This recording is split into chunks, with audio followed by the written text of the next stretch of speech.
Eder. Mech.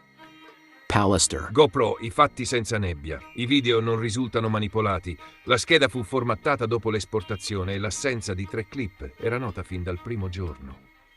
Nel mare agitato di sospetti, dichiarazioni e rilanci social sul caso di Liliana Resinovic, la vicenda della GoPro montata sulla bici di Sebastiano Visintin ha un filo rosso semplice. I filmati acquisiti non risultano manipolati. La micro SD della camera è stata formattata in un secondo momento, quando i video erano già stati esportati e consegnati. E il buco di alcuni segmenti, 3 clip nel racconto pubblico, non è una scoperta delle ultime ore, ma un dato annotato sin dall'inizio nelle carte tecniche.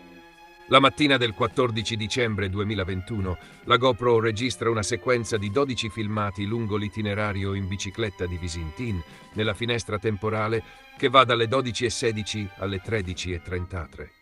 Di queste 12 clip, 9 riportano già in apertura le coordinate GPS.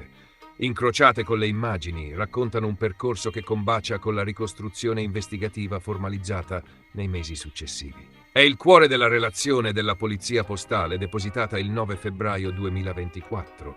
Metadati e contenuti delle clip sono coerenti tra loro e coerenti con quanto ricostruito dalla squadra mobile. Tradotto per chi non mastica informatica forense, nessun allarme di alterazione su ciò che è stato acquisito e messo agli atti. Sul punto scheda cancellata serve una distinzione netta tra supporto fisico e prova digitale. La scheda SD della GoPro risulta inizializzata, formattata il 13 giugno 2023, in serata. Ma al momento della formattazione, i filmati della mattina del 14 dicembre 2021 erano già stati estratti, copiati su altri dispositivi e consegnati agli inquirenti. È su quelle copie di lavoro e sulle copie forensi con hash e catena di custodia che si fonda l'attività tecnica. Formattare la schedina dopo l'esportazione non retrocambia. I file già duplicati bit a bit e conservati in archivio. Non li fa sparire, non li riscrive, non li altera.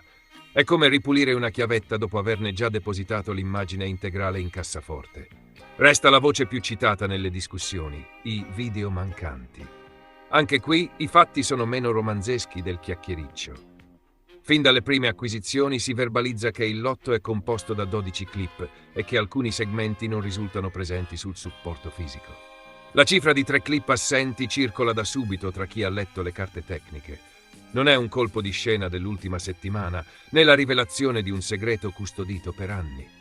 La questione che interessa agli investigatori non è se oggi manchino pezzi dalla scheda, questo è stato noto e verbalizzato, ma come e quando si sia determinata quella assenza. E soprattutto se l'insieme dei dati disponibili, immagini, metadati, GPS, incroci con celle e telecamere, regga in modo coerente la ricostruzione dei movimenti. Ad oggi le verifiche documentate dicono di sì. La voce dei familiari, Silvia Radin. Alla notizia della formattazione, Silvia Radin, cugina di Liliana, esprime una posizione netta ma prudente sul piano tecnico. Dice di non essere un tecnico e rimanda il giudizio agli esperti e alla procura, ribadendo però che, a suo avviso, le dichiarazioni di Visintin non sono mai state coerenti e che queste verifiche andavano fatte 4 anni fa.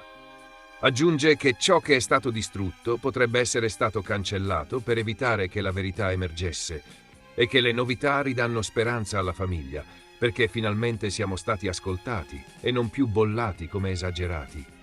Per Radin, se davvero il contenuto della GoPro è stato cancellato, probabilmente c'era qualcosa da nascondere. È una valutazione personale, precisa, mentre gli accertamenti spettano alla magistratura. Conclude che Visintin dovrà fornire molte spiegazioni e che davanti al giudice non si potrà chiudere con "sono scioccato". La famiglia, dice, vuole solo la verità. Fanpage. Conclusione chiara per il pubblico. Primo, i video acquisiti non risultano manipolati. Metadati e immagini combaciano con la mappa degli spostamenti ricostruita dagli investigatori. Secondo, la cancellazione della memoria della GoPro è un fatto successivo all'esportazione e alla consegna dei filmati su altri dispositivi. Non incide sulle copie già agli atti. Terzo, l'assenza di 3 clip era nota sin dal primo giorno e non rappresenta alcuna nuova bomba, ma un elemento tecnico da leggere per ciò che è, senza dilatazioni sensazionalistiche.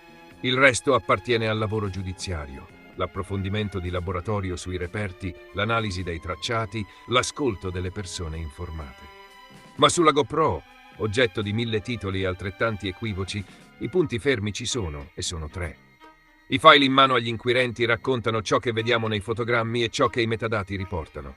La schedina formattata nel 2023 è un evento postumo rispetto all'esportazione, e quei 3 tasselli assenti non spostano da soli l'impianto di coerenza verificato sulle clip disponibili. Chi vuole capire davvero, parta da qui. La vera domanda oggi è: che cosa c'era in quei file cancellati?